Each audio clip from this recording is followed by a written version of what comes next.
9 महीने पूरे हो चुके थे। मेरे पेट में अब पहली सी गड़बड़ नहीं थी, पर मैडम डिकोस्टा के पेट में चूहे दौड़ रहे थे। वो बहुत परेशान थी। चुनाचे मैं आने वाली घटना की तमाम अनजानी तकलीफ़ें भूल गई थी और मैडम डिकोस्टा की हालत पर रहम खाने लगी थी। मैडम डिकोस्टा मेरी पड़ोसिन थी। हमारे फ्लैट की बालकनी और उनके फ्लैट की बालकनी के बीच सिर्फ एक लकड़ी का तख्ता था। उसमें अनगिनत नन्हे नन्हे सुराग थे। उन सुरागों में से मैं और मेरी सास मैडम डिकोस्टा के सारे खानदान को खाना खाते देखा करते थे। लेकिन जब उनके घर सुखाई हुई झींगा मछली पकती और उसकी नाकाबिले बर्दाश्त बू उन सुराखों में से छन छन कर हम तक पहुंच जाती, तो मैं और मेरी सास बालकनी का रुख तक न करती थी। मैं अब भी कभी कभी सोचती हूँ कि इतनी बदबूदार चीज खाई कैसे जा सकती है। पर बाबा, क्या कहा जाए, इंसान बुरी से बुरी चीजें खा सकता है। कौन जाने उन्हें इस बू में ही मजा आता हो। मैडम डिकोस्टा की उम्र लगभग 40-42 की होगी। उसके कटे हुए बाल, जो अपनी स्याही बिल्कुल खो चुके थे और जिनमें बेशुमार सफ़ेद धारियां पड़ चुकी थीं, उसके छोटे से सिरे पर घिसे हुए नमदे की टोपी के रूप में बिखरे रहते थे। कभी कभी जब वो नया भड़कीले रंग का बहुत ही भौंडे तरीके से सिला हुआ फ्रॉक पहनती थी, तो सिर पर लाल लाल बुंदकियों वाला जाल भी लगा लेती थी, जिससे उसके छिद्रे बाल उसके सिर के साथ चिपक जाते थे। उस हालत में वो दर्जियों का एक ऐसा मॉडल दिखाई देती थी जो नीलाम घर में पड़ा हो। मैंने कई बार उसे अपने इन्हीं बालों में लहरें पैदा करने की कोशिश में व्यस्त देखा है।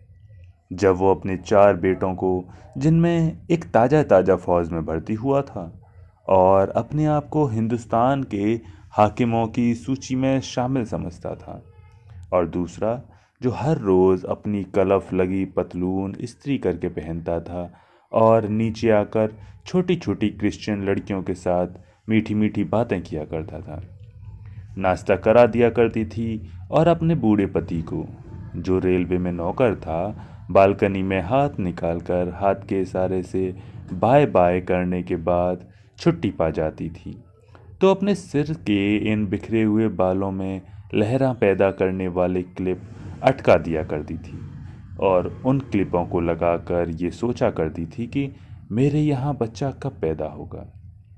वो खुद आधा दर्जन बच्चे पैदा कर चुकी थी, जिनमें से 5 जिंदा थे।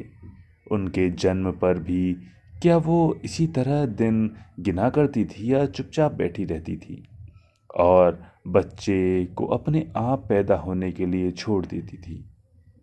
इसके बारे में मुझे कुछ पता नहीं, लेकिन मुझे इस बात का तल्ख तजुर्बा ज़रूर है कि जो कुछ मेरे पेट में था, उससे मैडम डिकोस्टा को, जिसका दाहिना पैर और उसके ऊपर का हिस्सा किसी बीमारी के कारण हमेशा सूजा रहता था, गहरी दिलचस्पी थी। चुनाचे दिन में कई बार बालकनी में से झांक कर वो मुझे आवाज़ दिया करती थी और ग्रामर की परवाह न करने वाली अंग्रेज़ी में, जिसे न बोलना शायद उसके नज़दीक हिंदुस्तान के मौजूदा शासकों का अपमान था, मुझसे कहा करती थी। मैं बोली, आज तुम किधर गया था? जब मैं उसे बताती कि मैं अपने शौहर के साथ शॉपिंग करने गई थी, तो उसके चेहरे पर निराशा के आसार पैदा हो जाते और वो अंग्रेजी भूलकर बम्बैया हिंदुस्तानी में बात करना शुरू कर देती, जिसका मकसद मुझसे इस बात का पता लगा लेना होता था कि मेरे ख्याल के मुताबिक बच्चे के पैदा होने में कितनी दिन बाकी रह गए हैं। मुझे इस बात का पता होता तो मैं निश्चय ही उसे बता देती। इसमें हर्ज ही क्या था? उस बेचारी को खामखा की उलझन से छुटकारा मिल जाता और मुझे भी हर रोज उसके नित्य नए सवालों का सामना न करना पड़ता। पर मुसीबत यह है कि मुझे बच्चों की पैदाइश और उससे संबंधित बातों का कुछ पता नहीं था। मुझे सिर्फ इतना पता था कि 9 महीने पूरे हो जाने पर बच्चा पैदा हो जाया करता है। मैडम डिकोस्टा के हिसाब से 9 महीने पूरे हो चुके थे। मेरी सास का ख्याल था कि अभी कुछ दिन बाकी हैं, लेकिन ये 9 महीने कहाँ से शुरू किए पूरे कर दिए गए थे। मैंने बहुतेरा अपने दिमाग पर जोर दिया, पर समझ न सकी। बच्चा मुझे पैदा होने वाला था। शादी मेरी हुई थी, लेकिन सारा बहीखाता मैडम डिकोस्टा के पास था। कई बार मुझे ख्याल आया कि ये मेरी बेपरवाही का नतीजा है। अगर मैंने किसी छोटी सी नोटबुक में, उस कॉपी में ही जो धोबी के हिसाब के लिए बनाई गई थी, सब तारीखें लिख छोड़ी होती तो कितना अच्छा था। इतना तो मुझे याद था और याद है कि मेरी शादी 26 अप्रैल को हुई थी, यानी 26 की रात को मैं अपने घर के बजाय अपने शौहर के घर में थी। लेकिन इसके बाद की घटनाएं कुछ ऐसी गड़बड़ हो गई थी कि उस बात का पता लगाना मुश्किल था। और मुझे ताज्जुब इसी बात का है कि मैडम डिकोस्टा ने कैसे अंदाज़ा लगा लिया था कि 9 महीने पूरे हो चुके हैं और बच्चा लेट हो गया है। एक दिन उसने मेरी सास से बेचैनी भरे लहजे में कहा, तुम्हारी डॉटर इन लॉ का बच्चा लेट हो गया है, पहले वीक में पैदा होना ही मांगता था। मैं अंदर सोफे पर लेटी थी और आने वाली घटना के बारे में अटकलें लगा रही थी। मैडम डिकोस्टा की यह बात सुनकर मुझे बड़ी हंसी आई और ऐसा लगा कि मैडम डिकोस्टा और मेरी सास दोनों प्लेटफॉर्म पर खड़ी हैं और जिस गाड़ी का उन्हें इंतज़ार था वो लेट हो गई है। अल्लाह बख्शे, मेरी सास को इतनी शिद्दत का इंतज़ार नहीं था। चुनाचे वे कई बार मैडम डिकोस्टा से कह चुकी थी, कोई फिक्र की बात नहीं, खुदा अपना फजल करेगा, कुछ दिन ऊपर हो जाया करते हैं। मगर मैडम डिकोस्टा नहीं मानती थी। जो हिसाब वो लगा चुकी थी गलत कैसे हो सकता था। जब मिसेस डिसिल्वा के बच्चा होने वाला था तो उसने दूर ही से देखकर कह दिया था कि ज़्यादा से ज़्यादा 1 हफ्ता लगेगा। चुनाचे चौथे दिन ही मैडम डिसिल्वा अस्पताल जाती नजर आई और खुद डिकोस्टा ने 6 बच्चे जने थे, जिनमें से एक भी लेट न हुआ था। और फिर वो नर्स थी। ये अलग बात है कि उसने किसी अस्पताल में दाईगिरी की ट्रेनिंग नहीं ली थी, पर सब लोग उसे नर्स कहते थे। चुनाचे उनके फ्लैट के बाहर छोटी सी लकड़ी पर की तख्ती पर नर्स डिकोस्टा लिखा रहता था। उसे बच्चों की पैदाइश का समय मालूम न होता तो और किसको होता। जब कमरा नंबर 17 में रहने वाले मिस्टर नज़ीर की नाक सूज गई थी तो मैडम डिकोस्टा ने ही बाजार से रुई का पैकेट मंगवाया था और पानी गर्म करके टकोर की थी। बार बार वो इस घटना को सनद के रूप में पेश किया करती थी। चुनाचे मुझे बार बार कहना पड़ता था, हम कितने खुशकिस्मत हैं कि हमारे पड़ोस में ऐसी औरत रहती है जो मिलनसार होने के साथ साथ अच्छी नर्स भी है।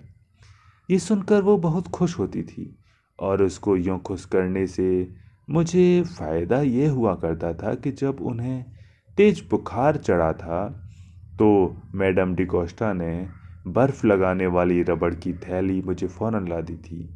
ये थैली 1 हफ्ते हमारे यहाँ पड़ी रही थी और मलेरिया के शिकार कई लोगों में के इस्तेमाल में आती रही। यूं भी मैडम डिकोस्टा बड़ी सेवा करने वाली थी, पर उसके इस सेवा भाव में उसकी नाक ठसाऊ तबीयत का बड़ा हाथ था। दरअसल वो अपने पड़ोसियों के उन सारे राज को जानने की भी बड़ी इच्छुक थी जो वे अपने सीने में ही रखते चले आते थे। मिसेस डिसिल्वा मैडम डिकोस्टा की हम मज़हब थी, इसलिए उसकी बहुत सी कमज़ोरियाँ उसको मालूम थीं। मसलन वो जानती थी कि मिसेस डिसिल्वा की शादी क्रिसमस में हुई थी और बच्चा जुलाई में पैदा हुआ था, जिसका साफ मतलब यह था कि उसकी असली शादी पहले हो चुकी थी। उसको यह भी पता था कि मिसेस डिसिल्वा नाच घरों में जाती हैं और बहुत सा रुपया कमाती हैं, और यह कि अब वो उतनी सुंदर नहीं रही, जितनी की पहले थी, इसलिए उसकी आमदनी भी पहले से कम हो गई है। हमारे सामने जो यहूदी रहते थे उनके बारे में मैडम डिकोस्टा के अलग अलग बयान थे। कभी वो कहती थीं कि मोटी मोज़ेल जो रात को देर से घर आती है, सट्टा खेलती है, और वो ठिगनासा बुड्ढा जो पतलून के गैलिसों में अंगूठे अटकाए और कोट कंधे पर रखे सुबह घर से निकल जाता है और शाम को लौटता है, मोज़ेल का पुराना दोस्त है। उस बुड्ढे के बारे में उसने खोज लगाकर यह मालूम किया कि वो साबुन बनाता है जिसमें सज्जी बहुत ज़्यादा होती है। एक दिन उसने हमें बताया था कि मोज़ेल ने अपनी लड़की की, जो बहुत सुंदर थी और हर रोज़ नीले रंग की जीन्स पहनकर स्कूल जाती थी, उस आदमी से मंगनी कर रखी है जो हर रोज़ एक पारसी को मोटर में लेकर आता है। मैं उस पारसी के बारे में सिर्फ इतना जानती थी कि उसकी मोटर हमेशा नीचे खड़ी रहती थी और वो मोज़ेल की लड़की के मंगेतर सहित रात वहीं बिताता था। मैडम डिकोस्टा का यह कहना था कि मोज़ेल की लड़की फ्लोरी का मंगेतर पारसी का मोटर ड्राइवर है और वो पारसी अपने मोटर ड्राइवर की बहन लिली का आशिक है, जो अपनी बहन वायलेट समेत उसी फ्लैट में रहती थी। वायलेट के संबंध में मैडम डिकोस्टा की राय बहुत खराब थी। वो कहा करती थी कि वो लौंडिया जो हर समय एक नन्हे से बच्चे को उठाए रहती है बहुत बुरे कैरेक्टर की है, और उस नन्हे से बच्चे के बारे में उसने हमें एक दिन ये खबर सुनाई थी कि जैसा मशहूर किया गया है वो किसी पारसिन का लावारिस बच्चा नहीं बल्कि खुद वायलेट की बहन लिली का है, और जो लिली है, बस मुझे इतना ही याद है, क्योंकि जो वंशावली मैडम डिकोस्टा ने तैयार की थी वो इतनी लंबी है कि शायद ही किसी को याद रह सके। सिर्फ आसपास की औरतों और पड़ोस के मर्दों तक मैडम डिकोस्टा की जानकारी सीमित नहीं थी। उसे दूसरे मोहल्लों के बारे में भी बहुत सी बातें मालूम थीं। चुनाचे जब वो अपने सूजे हुए पैर का इलाज कराने की गरज से बाहर जाती तो घर लौटते हुए दूसरे मोहल्लों की बहुत सी खबरें लाती थीं। एक दिन जब मैडम डिकोस्टा मेरे बच्चे के जन्म का इंतज़ार कर कर के थक हार चुकी थी, मैंने उसे बाहर फाटक के पास अपने 2 बड़े लड़कों, एक लड़की और पड़ोस की 2 औरतों के साथ बातें करते हुए देखा। मैं ये सोचकर मन ही मन बहुत कुड़ी कि वो मेरे बच्चे के लेट हो जाने के बारे में बातें कर रही होगी। चुनाचे जब उसने घर का रुख किया तो मैं जंगले से परे हट गई, पर उसने मुझे देख लिया था। सीधी ऊपर चली आई। मैंने दरवाज़ा खोलकर उसे बाहर बालकनी ही में मूड़े पर बैठा दिया। मूड़े पर बैठते ही उसने बम्बई की हिंदुस्तानी और ग्रामर रहित अंग्रेजी में कहना शुरू किया, तुमने कुछ सुना? महात्मा गांधी ने क्या किया? साली कांग्रेस एक नया कानून पास करना मांगती है। मेरा फेडरिक खबर लाया है कि बॉम्बे में प्रोहिबिशन हो जाएगा। तुम समझता है प्रोहिबिशन क्या होता है? मैंने अजानापन प्रकट किया, क्योंकि जितनी अंग्रेजी मुझे आती थी उसमें प्रोहिबिशन शब्द नहीं था। इस पर मैडम डिकोस्टा ने कहा, प्रोहिबिशन शराब बंद करने को कहते हैं। हम पूछता है इस कांग्रेस का हमने क्या बिगाड़ा है कि शराब बंद करके हमको तंग करना मांगती है? ये कैसा गवर्नमेंट है? हमको ऐसा बात एकदम अच्छा नहीं लगता। हमारा त्योहार कैसे चलेगा? हम क्या करेगा? विस्की हमारा त्योहारों में ही होना मांगता है। तुम समझती हो ना, क्रिसमस कैसे होगा? क्रिश्चियन लोग तो इस लॉ को नहीं मानेगा। कैसे मान सकता है? मेरे घर में 24 क्लॉक ब्रांडी का जरूरत रहता है। ये लॉ पास हो गया तो कैसे काम चलेगा? ये सब कुछ गांधी कर रहा है। गांधी जो मोहम्मदन लोग का एक बैरी है। शाला आप तो पीता नहीं और दूसरों को पीने से रोकता है, और तुमको मालूम है ये हम लोगों का मतलब है गवर्नमेंट का बहुत बड़ा इनेमी है। उस वक्त ऐसा मालूम होता था कि इंग्लिस्तान का सारा टापू मैडम डिकोस्टा के अंदर समा गया है। वो गोवा की रहने वाली काले रंग की क्रिश्चियन औरत थी। मगर जब उसने ये बातें की तो मेरी कल्पना ने उस सफ़ेद चमड़ी मर्दी, कुछ क्षणों के लिए वो यूरोप से आई हुई ताज़ा ताज़ा अंग्रेज़ औरत दिखाई दी, जिसे हिंदुस्तान और उसके महात्मा गांधी से कोई वास्ता ना हो। समुद्र के नमक से, पानी के नमक से बनाने का आंदोलन महात्मा गांधी ने शुरू किया था। चरखा चलाना और खादी पहनना भी उसी ने लोगों को सिखाया था। इसी किस्म की और बहुत सी ऊटपटांग बातें वो कर चुका था। शायद इसलिए मैडम डिकोस्टा ने यह समझा था कि बम्बई में शराब सिर्फ इसलिए बंद की जा रही है कि अंग्रेज लोगों को तकलीफ़ हो। वो कांग्रेस और महात्मा गांधी को एक ही चीज़ समझती थी, यानी लंगोटी। महात्मा गांधी और उसकी 7 पीढ़ियों पर लानतें भेजकर मैडम डिकोस्टा असली बात की तरफ आए। और हाँ, तुम्हारा ये बच्चा क्यों पैदा नहीं होता? चलो, मैं तुम्हें किसी डॉक्टर के पास ले चलूं। मैंने उस वक्त बात टाल दी, मगर मैडम डिकोस्टा ने घर जाते हुए फिर मुझसे कहा, देखो, तुमको कुछ ऐसा वैसा बात हो गया तो फिर हमको मत बोलना। उसके दूसरे दिन की बात है। वे बैठे कुछ लिख रहे थे। मुझे ख्याल आया, कुछ दिनों से मैंने मिसेज कज़ीमी को फ़ोन नहीं किया। उसको भी बच्चे की पैदाइश का बहुत ख्याल है। इस वक्त फुर्सत है और नज़ीर साहब का दफ्तर, जो उनके घर के साथ ही मिला था, बिल्कुल खाली होगा, क्योंकि 6 बज चुके थे। उठकर टेलीफोन कर देना चाहिए। यहाँ सीढ़ियाँ उतरने और चढ़ने से डॉक्टर साहब और तजुर्बाकार औरतों की सलाह पर अमल भी हो जाएगा, जो ये था कि चलने फिरने से बच्चा आसानी के साथ पैदा होता है। चुनाचे मैं अपना पैदा होने वाले बच्चे समेत उठी और धीरे धीरे सीढ़ियाँ चढ़ने लगी। जब पहली मंजिल पर पहुंची तो मुझे नर्स डिकोस्टा का बोर्ड नज़र आया। इससे पहले कि मैं उसके फ्लैट के दरवाजे से गुजरकर दूसरी मंजिल के पहले जीने पर कदम रखूं, मैडम डिकोस्टा बाहर निकल आईं। अब मुझे अपने घर ले गईं। मेरा दम फूला हुआ था और पेट में ऐंठन सी भी पैदा हो गई थी। ऐसा महसूस होता था कि रबड़ की गेंद है जो कहीं अटक गई है। इससे बड़ी उलझन हो रही थी। मैंने एक बार इस तकलीफ़ का जिक्र अपनी सास से किया था, तो उसने मुझे बताया था कि बच्चे की टांग वांग इधर उधर फंस जाया करती है। चुनाचे ये टांग वांग ही हिलने से कहीं फंस गई थी, जिसकी वजह से मुझे बड़ी तकलीफ़ हो रही थी। मैंने मैडम डिकोस्टा से कहा, मुझे एक ज़रूरी टेलीफोन करना है, इसलिए मैं आपके यहाँ नहीं बैठ सकती। और बहुत से बहाने मैंने पेश किए, पर वो एक न मानी और मेरा बाजू पकड़कर उसने ज़बरदस्ती मुझे उस सोफ़े पर बैठा दिया, जिसका कपड़ा बहुत मैला हो रहा था। मुझे सोफ़े पर बैठा कर जल्दी जल्दी उसने दूसरे कमरे से अपने दोनों छोटे छोटे लड़कों को बाहर निकाला। अपनी कुंवारी जवान लड़की को भी, जो महात्मा गांधी की लंगोटी से कुछ बड़ी निक्कर पहनती थी, उसने बाहर भेज दिया और मुझे खाली कमरे में ले गई। अंदर से दरवाज़ा बंद करके उसने मेरी तरफ, उस अफ्रीकी जादूगर की तरफ देखा जिसने अलादीन का चाचा बनकर उसे गुफा में बंद कर दिया था।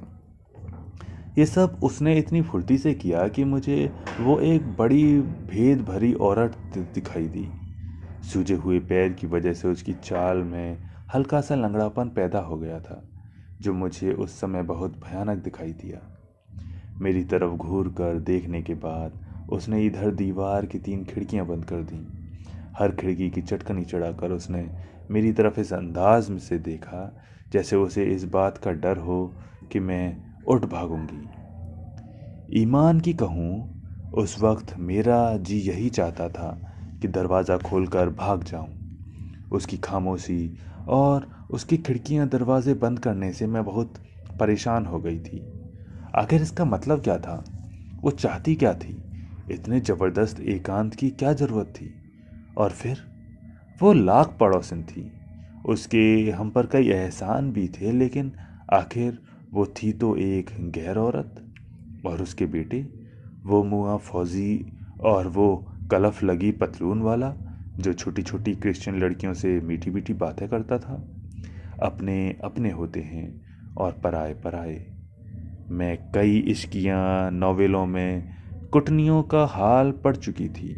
जिस अंदाज से वो इधर उधर चल फिर रही थी और दरवाजे बंद करके पर्दे खींच रही थी, उससे मैंने यही नतीजा निकाला था कि वो नर्स वर्स बिल्कुल नहीं, बल्कि एक बहुत बड़ी कुटनी है। खिड़कियाँ और दरवाजे बंद होने की वजह से कमरे में, जिसके अंदर लोहे के 4 पलंग पड़े थे, काफ़ी अंधेरा हो गया था, जिससे मुझे और भी घबराहट हुई। पर उसने फ़ौरन ही बटन दबाकर रोशनी कर दी। समझ में नहीं आता था कि वो मेरे साथ क्या करेगी। बड़े भेद भरे तरीके से उसने अंगीठी पर से एक बोतल उठाई जिसमें सफ़ेद रंग का तरल पदार्थ था और मुझसे मुखातिब होकर कहने लगी, अपना ब्लाउज़ उतारो, मैं कुछ देखना मांगती हूँ। मैं घबरा गई। क्या देखना चाहती हो? ऊपर से सब कुछ साफ साफ नज़र नहीं आ रहा था। ऊपर से सब कुछ साफ नज़र आ रहा था। फिर ब्लाउज़ उतरवाने का क्या मतलब था और उसे क्या हक हासिल था कि वो दूसरी औरतों को यूं घर के अंदर बुलाकर ब्लाउज़ उतारने पर मजबूर करे? मैंने साफ साफ कह दिया, मैडम डिकोस्टा, मैं ब्लाउज़ हरगिज़ नहीं उतारूंगी। मेरे लहजे में घबराहट के अलावा तेजी भी थी। मैडम डिकोस्टा का रंग पीला पड़ गया। तो फिर हमको कैसा मालूम पड़ेगा कि तुम्हारे घर बच्चा कब होगा? इस बोतल में खोपड़े का तेल है, ये हम तुम्हारे पेट पर गिरा कर देखेगा। इससे एकदम मालूम हो जाएगा कि बच्चा कब होगा, लड़की होगी या लड़का। मेरी घबराहट दूर हो गई। मुझे मैडम डिकोस्टा नज़र आने लगी। खोपड़े का तेल बड़ी बेजरर चीज़ है। पेट पर अगर इसकी पूरी बोतल भी उड़ेल दी जाती तो क्या हर्ज था? और फिर तरकीब कितनी दिलचस्प थी। इसके अलावा अगर मैं न मानती तो मैडम डिकोस्टा को कितनी बड़ी निराशा का सामना करना पड़ता। मैं वैसे भी किसी का दिल तोड़ना पसंद नहीं करती, चुनाचे मैं मान गई। ब्लाउज़ और कमीज़ उतारने में मुझे काफ़ी कोफ्त हुई, पर मैंने बर्दाश्त कर ली। गैर औरत की मौजूदगी में जब मैंने अपना फूला हुआ पेट देखा, जिसके निचले हिस्से पर इस तरह के लाल लाल निशान बने हुए थे जैसे रेशमी कपड़े में चुन्नटें पड़ जाएं, तो मुझे एक अजीब किस्म की शर्म महसूस हुई। मैंने चाहा कि फौरन कपड़े पहन लूं और वहां से चल दूं, लेकिन मैडम डिकोस्टा का हाथ, जिसमें खोपड़े की तेल की बोतल थी, उठ चुका था। मेरे पेट पर ठंडे ठंडे तेल की एक लकीर दौड़ गई। मैडम डिकोस्टा खुश हो गई। मैंने जब कपड़े पहन लिए तो उसने संतोष भरे लहजे में कहा, आज क्या डेट है? 11। बस 15 को हो जाएगा और लड़का ही होगा। बच्चा 25 तारीख को हुआ और वो था भी लड़का। जब जब कभी वो मेरे पेट पर अपने नन्हे नन्हे हाथ रखता है तो मुझे ऐसा महसूस होता है कि मैडम डिकोस्टा ने खोपड़े के तेल की सारी बोतल उड़ेल दी है।